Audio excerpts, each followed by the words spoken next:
La joie des militants et une victoire historique pour la gauche du nord des Deux-Sèvres. Avec près de 58%, Jean Grelier signe une réélection plus que confortable sur un territoire qu'il y a quelques années encore votait par tradition massivement de l'autre côté.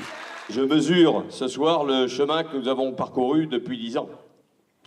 Il y a 10 ans, on était aussi là, le même soir, avec un score inversé. C'est mémorable. Un département à gauche grâce à lui, ça c'est bien. J'attendais ça depuis 60 ans. Non, 50 ans quand même.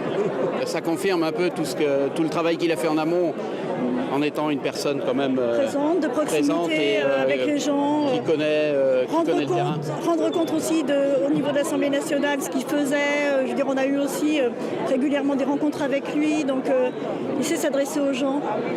C'est chouette, on est vraiment très contents. Un vote d'adhésion visiblement aux méthodes de cet élu de terrain. Les électeurs semblent avoir reconnu son implication dans les grands dossiers locaux. En face, c'est Philippe Mouillet qui fait les frais de cette popularité du sortant tout en commençant à affirmer la sienne. Ne parlons pas de défaite, c'est pour Philippe une victoire. Parce qu'arriver à presque 43%, en étant beaucoup moins connu que notre député qui a gagné, M. Grelier, c'est une très belle victoire pour Philippe et qui augure bien pour l'avenir.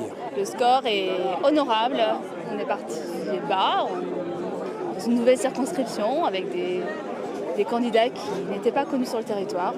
On n'est pas satisfait du résultat, on n'est jamais satisfait d'une défaite, mais on pense gagner la prochaine étape. En attendant, le bocage et le Toircé semblent s'être durablement ancrés à gauche et les Deux-Sèvres ce soir sont entièrement roses.